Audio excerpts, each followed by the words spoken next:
Hi friends, welcome to Balu IQ YouTube channel. ఈరోజు మనం discuss చేయబోయేటటువంటి టాపిక్ ఏంటంటే పాలిటిక్స్ సంబంధించినటువంటి కొన్ని ఇంపార్టెంట్ ఎంసీక్యూస్ అండి. సో మనందరికీ తెలుసును, నిన్న మనకి ఒక ఇన్ఫర్మేషన్ వచ్చింది. ఏపీపీఎస్సీకి సంబంధించి నోటిఫికేషన్స్ అనేవి త్వరలో ఇచ్చే ఛాన్సెస్ తలకు బూస్టప్ అనేది మాత్రం మనకి ఇన్ఫర్మేషన్ వచ్చింది. ఎందుకంటే సివిల్ సర్వీసెస్ ప్రిలిమినరీ ఎగ్జామ్ తర్వాత గ్రూప్ 1 కి సంబంధించినటువంటి మెయిన్స్ ఎగ్జామ్ యొక్క ఇనిషియేటివ్ తీసుకుంటానని చెప్పేసి మనకి ఏపీపీఎస్సీ అనౌన్స్మెంట్ ఇచ్చిందండి. ఓకేనండి, ఈ రోజు మనం క్లాస్లోకి వెళ్ళినట్టయితే నేను గత 2 వీడియోల్లో మీకు 500 పాలిటీ ఎంసీక్యూస్ చేస్తానని చెప్పాను. దానిలో భాగంగా ఇది మనకి థర్డ్ వీడియో.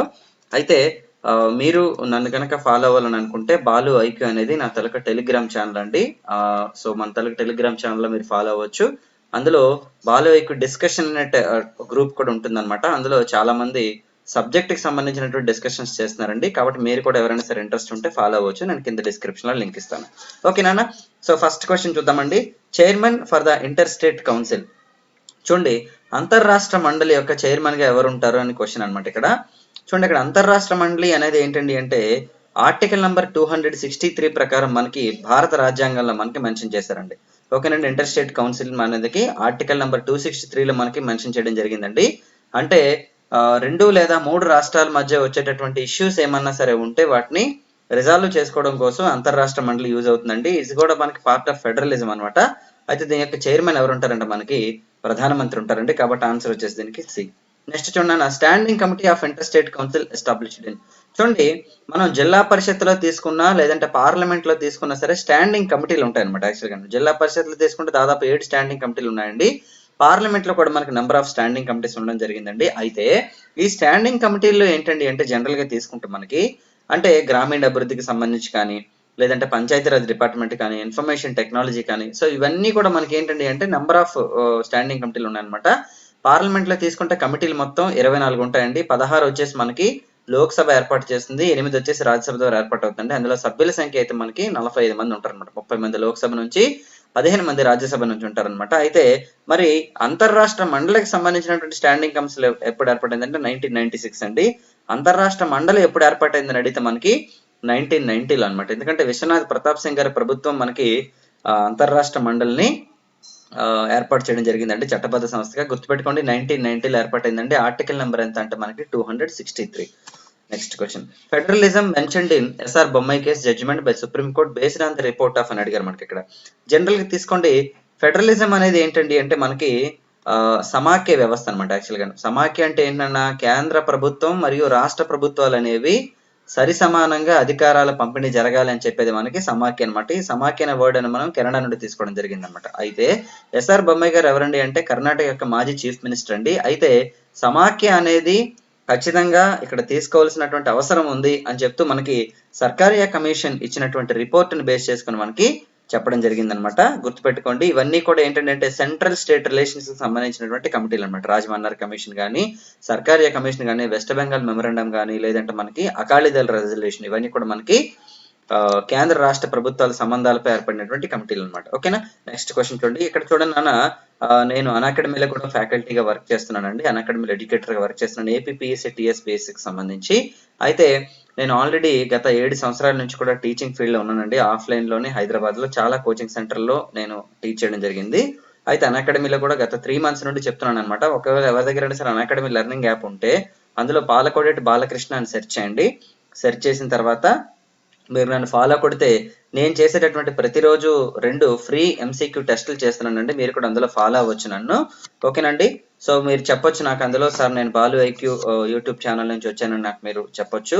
అలాగే నెక్స్ట్ మీరు కనుక సబ్స్క్రిప్షన్ తీసుకోవాలంటే పెయిడ్ కోర్స్ కనుక తీసుకోవాలనుకుంటే అక్కడ సబ్స్క్రిప్షన్ దగ్గర మీకు గెట్ సబ్స్క్రిప్షన్ ఆప్షన్ దగ్గర రెఫరల్ కోడ్ ఎంటర్ చేయమంటుందండి. రెఫరల్ కోడ్ దగ్గర మన ఛానల్ నేమ్ అయినటువంటి బాలు ఐక్యూ ఎంటర్ చేస్తే మీకు ఇన్స్టెంట్ గా 10% డిస్కౌంట్ వస్తుందండి. సో నన్ను కాంటాక్ట్ చేసిన తర్వాత మీరు సబ్స్క్రిప్షన్ తీసుకోవచ్చు అనమాట.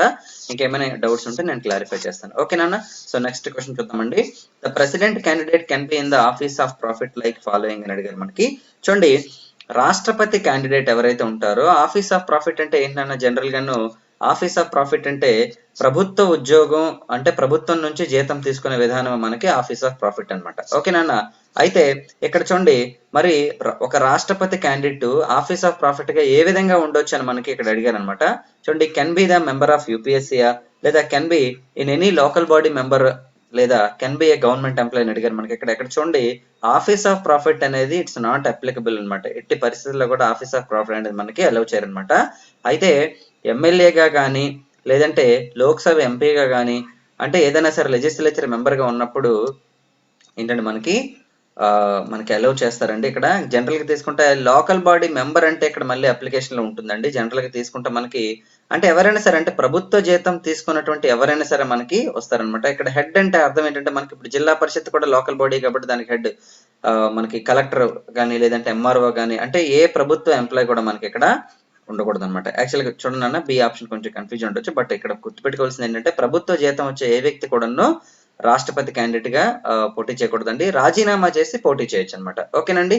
మరి ఎమ్మెల్యేలు కానీ ఎంపీలు కానీ పోటీ చేస్తే పర్వాలేదని అంటే, ఎమ్మెల్యేలు ఎంపీలు ప్రజాప్రతినిధులు కాబట్టి వాళ్ళు గనక పోటీ చేస్తే ఒకవేళ గెలిస్తే ఆ పదవి ఆటోమేటిక్ గా ఎమ్మెల్యే ఎంపీ పదవి ఆల్రెడీ పోతుందండి, లేదంటే వాళ్ళ పదవిలో వాళ్ళు కంటిన్యూ అవ్వచ్చు అనమాట, ఎమ్మెల్యేలుగా ఎంపీలు కానీ. ఓకేనన్నా, ఎగ్జాంపుల్ తీసుకుంటే మనకి జియానీ జైల్ సింగ్ మనకి ప్రెసిడెంట్ ఆఫ్ ఇండియాగా పోటీ చేసినప్పుడు అతను పార్లమెంట్ లో మెంబర్ అనమాట. సో అతను ఏంటంటే తన ఓటును కూడా వినియోగించుకోవడం జరిగింది. ఓకేనండి, ఎలక్ట్రల్ కాలేజీకి సంబంధించి చాలా చాలా ఇంపార్టెంట్ పాయింట్ అది కూడా. నెక్స్ట్ క్వశ్చన్ చూడండి, deposit amount to contest as president of India ఏంటండి 1997 నుంచి మనకి 15,000 రూపాయలు అనమాట. అయితే మరి బిఫోర్ ఎంత ఉండేది అని అడుగుతున్నారు ఇక్కడ. బిఫోర్ ఎంత అంటే 2,500 రూపాయలు అండి యాక్చువల్గా. అయితే 2,500 రూపీస్ ఉండేదండి. అయితే ఈ 2,500 మనకి 97 లో ఒక అప్లికేషన్స్ తలక ఫ్లోని తగ్గించడం కోసం మనకి 15,000 చేయడం జరిగింది అనమాట. ఇక్కడ జనరల్ గా మనం లోక్సభకి కంటెస్ట్ చేసినా సరే, లేదంటే స్టేట్ అసెంబ్లీకి కంటెస్ట్ చేసినా సరే, లేదంటే మనకి పంచాయతీ సర్పంచ్ గా కంటెస్ట్ చేసిన దేనికైనా సరే ఒక డిపాజిట్ అమౌంట్ ఉంటుందండి, వాటి యొక్క ఎలక్షన్స్ ని బేస్ చేసుకొని. అయితే ఇప్పుడు పోల్ అయి చెల్లినటువంటి ఓట్లలో 1/6 ఓట్లు కనుక వస్తే, అంటే ఇప్పుడు ఎగ్జాంపుల్ 100 ఓట్లు పోల్ అయ్యి అనుకోండి, అంటే 100 ఓట్లు పోల్ అయితే ఎగ్జాంపుల్ 80 ఓట్లు చెల్లే, అంటే 20 ఓట్లు ఏదో రిగ్గింగ్ చేసో లేకపోతే చెల్లని ఓట్లు ఏవో అనుకోండి, ఈ 80 ఓట్లలో 1/6 రావాలన్నమాట. సార్ మనం జనరల్ గా 90 అనుకుందాం, ఓకేనండి. అంటే 15 ఓట్లు అనేది కనీసం రావాలన్నమాట. కాబట్టి అలా వస్తే డిపాజిట్ వెనక్కి ఇస్తారనమాట. మనం జనరల్ గా చూస్తుంటామండి, పొలిటీషియన్స్ జనరల్ గా ఛాలెంజ్ చేస్తుంటారు, మీకు డిపాజిట్ రాదనో లేదంటే మీకు డిపాజిట్ రాకుండా ఉంటుందనో, సంథింగ్ లైక్ దట్. కాబట్టి డిపాజిట్ అంటే అర్థం ఏంటంటే కనీసం 1/6 వంతు ఓట్లు మనకి రావాలన్నమాట. ఓకేనన్నా. చూడండి, impeachment of president of India includes అని అడిగారు మనకి ఇక్కడ. చూడండి, ఇక్కడ ప్రధానమంత్రి రాష్ట్రపతిని కనుక ఇంపీచ్ చేయాలంటే మహాభియోగ తీర్మానం ద్వారా రాష్ట్రపతిని తీయాలంటే, ఇంపీచ్మెంట్ అంటే మహాభియోగ తీర్మానం అండి. చూడండి, రాష్ట్రపతి యొక్క ప్రమాణ స్వీకారం అయితే మనకి 60 ఆర్టికల్ అండి, అలాగే మహాభియోగ తీర్మానం అయితే మనకి ఆర్టికల్ నెంబర్ 61 అనమాట. చూడండి, ఇక్కడ ఎవరెవరండి ఇంక్లూడ్ అయ్యి ఉంటారంటే నామినేటెడ్ మెంబర్స్ ఆఫ్ లోక్సభ, అలాగే నామినేటెడ్ మెంబర్స్ ఆఫ్ రాజ్యసభ కూడా ఉంటారు యాక్చువల్ గా. ఎందుకంటే అంటే రాష్ట్రపతి ఎన్నికల్లో ఓటేసినప్పుడు ఎవరెవరు ఉంటారంటే మనకి ఎమ్మెల్యేలు ఉంటారండి యాక్చువల్ గా. ఎవరండి మనకి ఎమ్మెల్యేలు ఉంటారనమాట. రాష్ట్రపతి ఎన్నికల్లో ఎమ్మెల్యేలు ఓటేయచ్చు, లోక్సభ ఎంపీలు ఓటేయచ్చు, రాజ్యసభ ఎంపీలు ఓటేయచ్చు అండి. కానీ నామినేటెడ్ మెంబర్స్ మాత్రం ఓటేరు. జనరల్ గా తీసుకుంటే ప్రెసిడెంట్ ఆఫ్ ఇండియా ఎలక్షన్స్ లో 4,896 మంది ఓటేస్తారనమాట. అంటే లోక్సభ నుంచి అయితే 543 మెంబర్స్, రాజ్యసభ నుంచి అయితే మనకి 233 మెంబర్స్, దేశం మొత్తం ఎమ్మెల్యేలు తీసుకుంటే 4120 కింద మనకి 400,896 వేస్తారండి ఎలక్ట్రల్ కాలేజీ నుంచి. అయితే ప్రెసిడెంట్ ఆఫ్ ఇండియాని రిమూవ్ చేసినప్పుడు, అంటే ఒకవేళ ఇంపీచ్మెంట్ పెడితే మాత్రం అందులో నామినేటెడ్ మెంబర్స్ ఉంటారు, కానీ అప్పుడు ఎమ్మెల్యేలు మాత్రం ఉండరు అనమాట. ఓకేనండి. సో కాబట్టి గుర్తుపెట్టుకోండి, ప్రెసిడెంట్ ఆఫ్ ఇండియా తలకి ఇంపీచ్మెంట్ ఎలా ఎంతమంది ఉంటారంటే 790 మెంబర్స్ ఉంటారు యాక్చువల్ గా. ఓకేనండి. అయితే ప్రస్తుతానికి ఇంకా ఆంగ్లో ఇండియన్స్ కి సంబంధించి ఇనిషియేటివ్ గవర్నమెంట్ తీసుకోలేదు. సో అది వచ్చిన తర్వాత మళ్ళీ మార్పులు చేంజ్ అవుతాయి ఒకవేళ కనుక ఏం లేకపోతే. నెక్స్ట్ చూడండి, GVK Rao committee appointed by. చూడండి, ఇక్కడ జీవీకే రావు కమిటీ అనేది మనందరికీ తెలిసిన పాపులర్ కమిటీ అండి. 1985 అనగానే we need to remember Rajiv Gandhi. కానీ ఈ కమిటీని అపాయింట్ చేసిన ఎవరంటే ప్రణాళిక సంఘం అనమాట. ఓకేనండి. గ్రామీణ అభివృద్ధిని ఏ విధంగా ఉందో పరిశీలించడం కోసం మనకి ప్రణాళిక సంఘం ఏర్పాటు చేసినటువంటి కమిటీ మనకి జీవీకే రావు కమిటీ అండి. దేనికి సంబంధించింది అంటే ఇది స్థానిక సంస్థలకి సంబంధించింది అనమాట. ఓకేనన్నా. లోకల్ బాడీస్ లో మనకి చాలా వస్తాయండి. లోకల్ బాడీస్ అనగానే మనం డెమోక్రటిక్ డీసెంట్రలైజేషన్ లేదా పరిపాలన వికేంద్రీకరణ అనే విషయాన్ని గుర్తుపెట్టుకోవాలండి. డెమోక్రటిక్ డీసెంట్రలైజేషన్ భారతదేశంలో తీసుకుంటే దేశం రాష్ట్రాలుగా, రాష్ట్రాలు అనేవి మళ్ళీ జిల్లాలుగా, జిల్లాలు అనేవి మండలాలుగా, మండలాలు అనేవి మనకి పంచాయతీలుగా మనకి డివైడ్ అయ్యాయి అనమాట. ఓకేనా. నెక్స్ట్ చూద్దాం, chairman for the royal commission on local bodies. In 1907 అని అడిగాను మనకి. చూడండి మనకి 1907లో ఏంటన్నా రాయల్ కమిషన్ అనేది మనకి లోకల్ బాడీస్ కి సంబంధించి కమిషన్ వేసింది కదా, దాని తలకి చైర్మన్ ఎవరని అడిగారండి మనకి. జనరల్ గా తీసుకుంటే ఆన్సర్ వచ్చేసి చార్లెస్ హబ్ హౌస్ అనమాట యాక్చువల్ గా. చూడండి అన్న, మనకి స్థానిక సంస్థలకు సంబంధించి, స్థానిక సంస్థలు అనగానే మనకి ఫాదర్ ఆఫ్ లోకల్ బాడీస్ అనగానే మనం లార్డ్ రిప్పన్ గుర్తుపెట్టుకోవాలండి. బట్ ఇండియాలో లోకల్ బాడీస్ కాన్సెప్ట్ మొదలు పెట్టింది ఎవరంటే లార్డ్ మేయో యాక్చువల్ గా, పరిపాలన వికేంద్రీకరణ, అధికార వికేంద్రీకరణ పేరుతో. అయితే లార్డ్ రిప్పన్ మనకి 1882లో ఒక రెజల్యూషన్ పాస్ చేయడం ద్వారా మాగ్నా కార్టా ఆఫ్ ద లోకల్ బాడీస్ అనేటటువంటి చార్టర్ ని ఇచ్చారనమాట. అంటే జనరల్ గా మాగ్నా కార్టా అంటే అర్థం ఏంటంటే అతి పెద్ద చట్టాన్ని మాగ్నా కార్టా అంటారండి. 1215లో ఫస్ట్ ఫండమెంటల్ రైట్స్ మీద రిలీజ్ అయింది. భారతదేశంలో రిలీజ్ అయినటువంటి లోకల్ బాడీస్ చట్టాన్ని మనకి మాగ్నా కార్టా అంటారు. అంటే అది ఇష్యూ చేసింది రిప్పన్, కాబట్టి అతన్ని father of local self government అంటారనమాట. ఓకేనా. అయితే మరి ఇప్పుడు 1907లో రాయల్ కమిషన్ చెప్పింది కదా మనకి లోకల్ బాడీస్ కి సంబంధించి. దీని ప్రకారం ఏం చేశారంటే 1909లో వచ్చినటువంటి మింటో మార్లే రిఫార్మ్స్ లో స్థానిక సంస్థల్లో తొలిసారిగా ప్రత్యక్ష ఎన్నికలు అనేది పెట్టడం జరిగింది భారతదేశంలో. చాలా చాలా ఇంపార్టెంట్ పాయింట్లు ఇవన్నీ కూడా మనకి. నెక్స్ట్ క్వశ్చన్ అండి, duties of municipalities are mentioned in. చూడండి, మనం గుర్తుపెట్టుకోవాల్సిన పాయింట్ అంటే మున్సిపాలిటీస్ అనగానే 9A పార్ట్ గుర్తుపెట్టుకోవాలన్నమాట. పంచాయతీలు అంటే 9, సహకార సంఘాలు కోఆపరేటివ్ సొసైటీస్ అంటే 9B అనమాట. కాబట్టి గుర్తుపెట్టుకోండి, మున్సిపాలిటీస్ కి సంబంధించిన అంశాలు 74వ రాజ్యాంగ సవరణ ద్వారా 18 డ్యూటీలని పార్ట్ 9Aలో మనకి యాడ్ చేయడం జరిగింది అనమాట. ఓకేనండి. అదే పంచాయతీరాజ్కి సంబంధించినవి అయితే ఎన్ని డ్యూటీలు అంటే మనకి 29 డ్యూటీస్ అనమాట. 9th పార్ట్ అండి. షెడ్యూల్ నెంబర్ అయితే 11 అండి. ఇది అయితే షెడ్యూల్ నెంబర్ 12 మున్సిపాలిటీలు. షెడ్యూల్ నెంబర్ 11 అయితే పంచాయతీలకు సంబంధించింది. పార్ట్ 9 కూడా పంచాయతీలే. Directive principles of state policy ఏంటి మనకి ఆర్టికల్ 36 నుంచి 51 వరకు ఉంటాయి అందులో ఆర్టికల్స్. ఓకేనండి. So D is the right answer అండి ఇక్కడ. ఓకేనా. So next question, metropolitan board based on the article number అండి ఇక్కడ మనకి. జనరల్ ఇక్కడ మనం అబ్జర్వ్ చేస్తే మెట్రోపాలిటన్ బోర్డు అంటే ప్లానింగ్ లో అనమాట యాక్చువల్ గా. మెట్రోపాలిటన్ బోర్డు అండి మనకి జనరల్ గా జిల్లా పరిషత్తుకి సంబంధించి అయితే జెడ్పీ మనకి అంటే జిల్లా ప్రణాళిక బోర్డు అని అడిగితే మనకి జెడ్పీ ప్లానింగ్ బోర్డు అడిగితే మనకి 243 ZD అనమాట. ఓకేనండి. అలాగే మెట్రోపాలిటన్ బోర్డు తీసుకుంటే మనకి 243 ZE. ఓకేనండి. ZE అనేది మనకి మెట్రోపాలిటన్ బోర్డుకి సంబంధించింది అనమాట. జనరల్ గా ప్రణాళిక సంఘం అనేది మనకి 1950లో భారతదేశంలో ఏర్పాటు చేయడం జరిగిందండి. డిస్ట్రిక్ట్ లెవెల్లో కూడా మనకి ప్రణాళిక బోర్డులు ఉంటాయండి ఆర్టికల్ నెంబర్ 243 ZD ప్రకారం. దీన్ని మనకి 73rd 74th అమెండ్మెంట్ల ద్వారా మనకి యాడ్ చేయడం జరిగింది అనమాట. ఇదైతే 73rd అమెండ్మెంట్ అండి. ఎందుకంటే అంటే 9th పార్ట్ లో మనకి 243A నుంచి మనకి 243P వరకు ఉన్నాయండి. ఇది 74th అమెండ్మెంట్ లో మనకి ఏంటంటే 243 ఏదైనా P నుంచి 243 ZG వరకు ఉన్నాయి. కాబట్టి ఇవి ఏంటంటే మనకి జెడ్ అని కనిపించిందంటే మీకు ఖచ్చితంగా 9A పార్ట్ అండి. కానీ 9B పార్ట్ లో కూడా మనకి మెన్షన్ చేయడం జరిగింది అనమాట. ఏంటంటే 243 ZH నుంచి 243 ZT వరకు మనకి మా సహకార సంఘాలను మనకి యాడ్ చేయడం జరిగింది అనమాట. మీరు కనుక రెగ్యులర్ గా బాలువైక్యూ ఛానల్ కనుక ఫాలో అయితే పాలిటీలో ఇంకా ఇతర జనరల్ స్టడీస్ సబ్జెక్ట్ లో కూడా నేను మీకు మంచి ఖచ్చితంగా మంచి క్వశ్చన్స్ విత్ కాంప్రహెన్సివ్ ఎక్స్ప్లెనేషన్ ఇస్తాను. ఓకేనా. నెక్స్ట్ చూడండి, Haryana state founded in the year అని అడిగారు మనకి. చూడండి, భారతదేశంలో మనకి 1956లో ఫజల్ అలీ కమిషన్ తలకి రిపోర్ట్స్ మేరకి 7th కాన్స్టిట్యూషనల్ అమెండ్మెంట్ బేస్ చేసుకుని 14 రాష్ట్రాలు ఏర్పాటయ్యాయండి. అయితే తర్వాత ఏర్పడిన రాష్ట్రం గుజరాత్ 1960లో మనకి. తర్వాత నాగాలాండ్ ఏర్పాటైంది 1963లో. మరి తర్వాత ఏర్పడిన రాష్ట్రం ఏంటంటే హర్యానా అండి. హర్యానా అనేది ఏ రాష్ట్రం నుంచి విడిపోయిందంటే పంజాబ్ నుంచి విడిపోయింది అనమాట. గుర్తుపెట్టుకోండి, 63లో అయితే నాగాలాండ్ అండి, 66లో అయితే మనకి ఏంటండి హర్యానా రాష్ట్రం ఏర్పాటైంది అనమాట. చూడండి, పంజాబ్ హర్యానాల యొక్క ఉమ్మడి రాజధాని మనకి చండీగఢ్. ఓకేనండి. చాలా చాలా ఇంపార్టెంట్ అండి ఇది కూడాను. హర్యానా హరికేన్ అని మనకి కపిల్ దేవ్ అని పిలవడం జరుగుతుంది అనమాట. తెలుసు కదా అందరికీ. అలాగే హర్యానా ఏంటంటే భారతదేశంలో అతి తక్కువ సెక్స్ రేషియో ఉన్నటువంటి రాష్ట్రం అండి. 879 ఉందన్నమాట 1000కి అకార్డింగ్ టు ద 2011 సెన్సస్ అండి. అలాగే హర్యానా అనగానే మనం ఇంకా ఏంటి గుర్తుపెట్టుకోవాలంటే కురుక్షేత్ర యుద్ధం కూడా మనకి ఏంటన్నా హర్యానాలోనే జరిగిందండి, కౌరవులకి పాండవులకి మధ్య. నేను మీకు హిస్టరీలో ఇంకా డీటెయిల్ గా ఎక్స్ప్లెయిన్ చేస్తాను దాని గురించి. అలాగే మనకి పానిపట్ కూడా మనకి హర్యానాలోనే ఉందండి. 1526లో 1556లో 1761లో మొత్తం 3 పానిపట్ యుద్ధాలండి.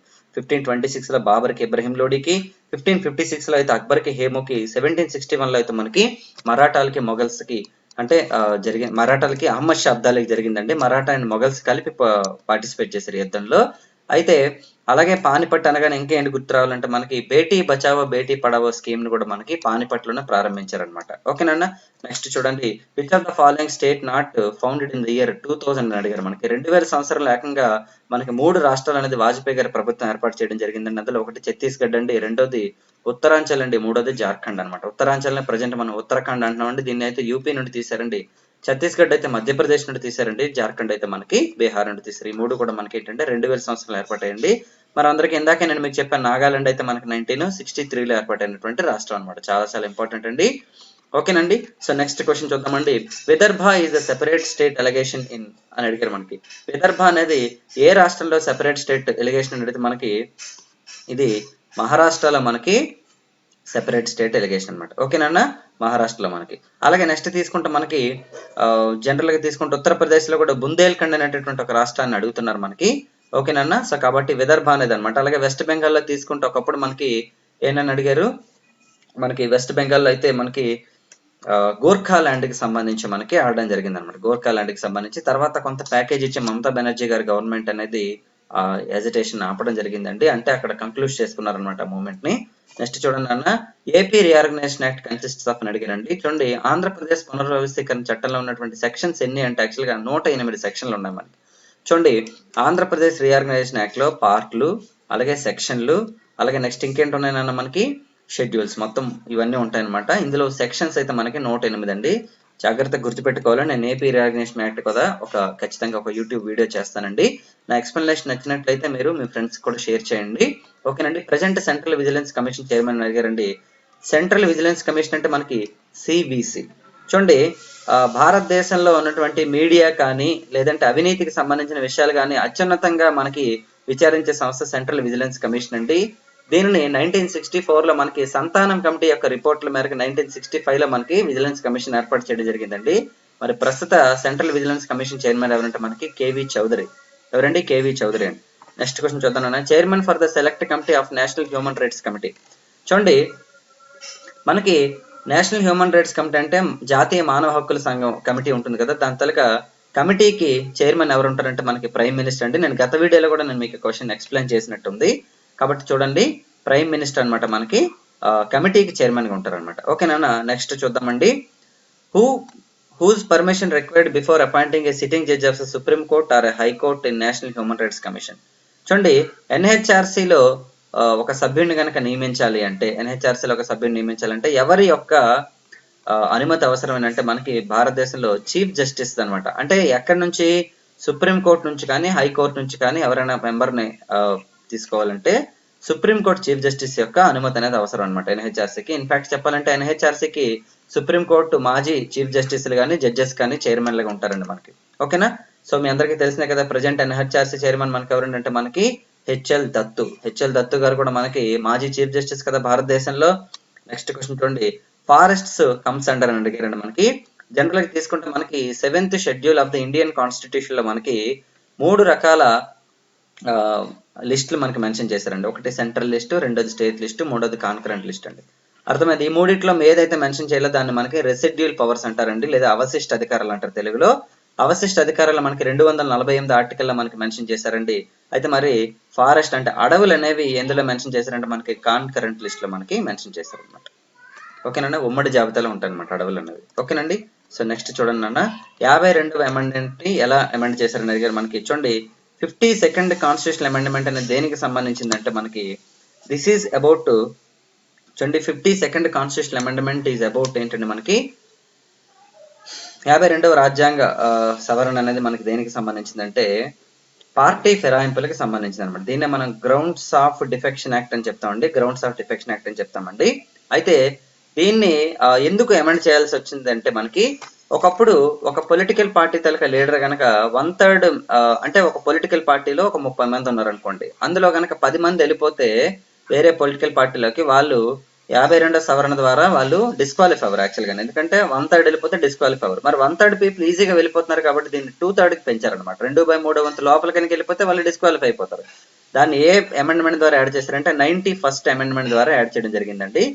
అయితే ఇక్కడ గుర్తుపెట్టుకోండి, 52వ రాజ్యాంగ సవరణ 91వ రాజ్యాంగ సవరణ రెండు కూడా మనకి షెడ్యూల్ నెంబర్ 10 కిందకి వస్తాయండి. ఇక్కడ తీసుకుంటే 5 × 10 = 10, 9 + 1 = కూడా 10 మనకి. ఓకేనండి. అదే విధంగా 91st అమెండ్మెంట్ ఇంకోటి కూడా మనకి చెప్తుంది ఏంటంటే, ఒక రాష్ట్రంలో కానీ దేశం మొత్తం మీద క్యాబినెట్ కానీ మంత్రిమండలి మొత్తం 15% కంటే దాటకూడదన్నమాట లోవర్ హౌస్లో. అంటే లోక్సభలో 545 మెంబర్స్ ఉన్నారు కాబట్టి మంత్రిమండలిలో 82 కంటే దాటకూడదన్నమాట. అలాగే ఒక రాష్ట్రంలో కనుక 100 మంది కనుక ఉంటే 15 మందికి క్రాస్ కాకూడదన్నమాట. ఓకేనన్నా.